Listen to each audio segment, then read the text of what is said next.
বাংলাদেশের মাটিতে প্রথম ম্যাচ খেলে ফেলেছেন হামজা চৌধুরী। জামাল ভুঁইয়ার কর্নার থেকে দারুণ হেডারে গোলও করেছেন। ভুটান ম্যাচের প্রথম হাফ পুরোটা খেলার কথা ছিল না হামজার, তবে তাকে নিয়ে দর্শকদের যে উন্মাদনা ছিল তা দেখেই মাঠ ছাড়তে চাননি তিনি। ভুটানকে হারানোর পরেই রোজা রেখেছেন হামজা। এই আরাফাতের দিনে আমরা রোজা রাখি, তো আমাদের হামজা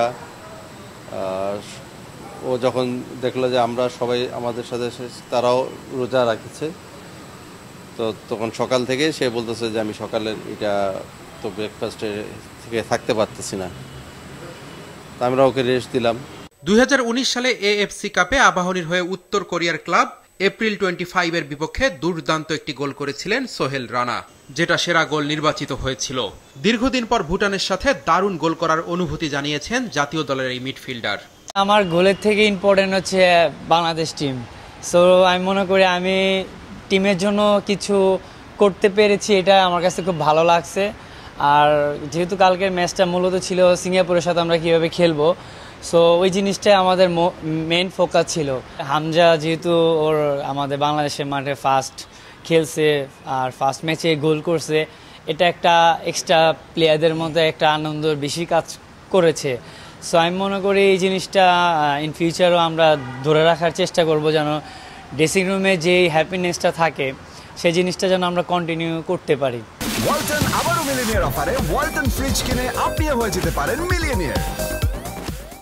সিঙ্গাপুর ম্যাচে অভিষেক হবে সমিত সোমের। দলের সাথে টিম হোটেলেই বিশ্রামে আছেন তিনি।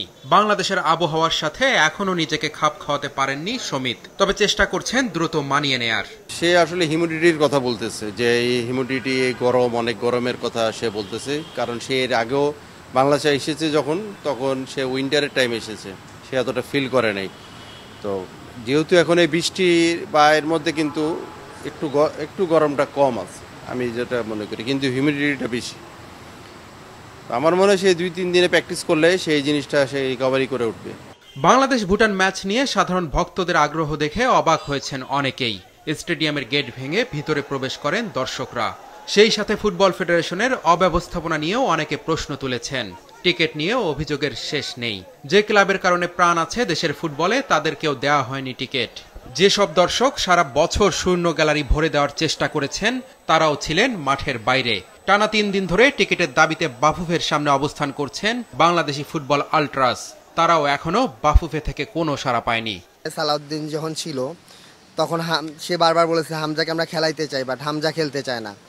তো তখন থেকে হামজাকে নিয়ে পড়ে থাকা এবং শেষ মুহূর্তে বাংলাদেশের মাটিতে খেলা, আমি এখানে বসা সর্বোচ্চ 1.5 কিলোমিটার দূরে বসে তারা খেলতেছিল। এই খেলাটা যখন দেখতে পাই না, আমার সদস্য, আমার সাথে আর ছোট ভাই যারা ছিল, ওরা কান্না করছে। থেকে অফিসিয়ালি এখন আমাদের সাথে কোনো যোগাযোগ করা হয় নাই। তো আমরা যখন পর্যন্ত অফিসিয়ালি কোনো যোগাযোগ করা হচ্ছে, আমাদের পূর্ব নির্ধারিত অবস্থান কর্মসূচি এটা চলবে 10 তারিখ পর্যন্ত। আমরা তো টাকা দিয়ে টিকিট কিনবো, আমরা তো ফ্রি টিকিট চাচ্ছি না যে আমাদের তারা দিবে না। যদি আমরা ফ্রি চাইতাম তাহলে তারা ওইভাবে কাজ করতো। আমরা যে আন্দোলন চালিয়ে যাচ্ছি, তো সেটা যদি দেখেও বাফুফে না দেখার ভান করে থাকে, তাহলে এটা তো আর আমাদের কিছু বলার নেই, কিন্তু আমরা এই আন্দোলন চালিয়ে যাব।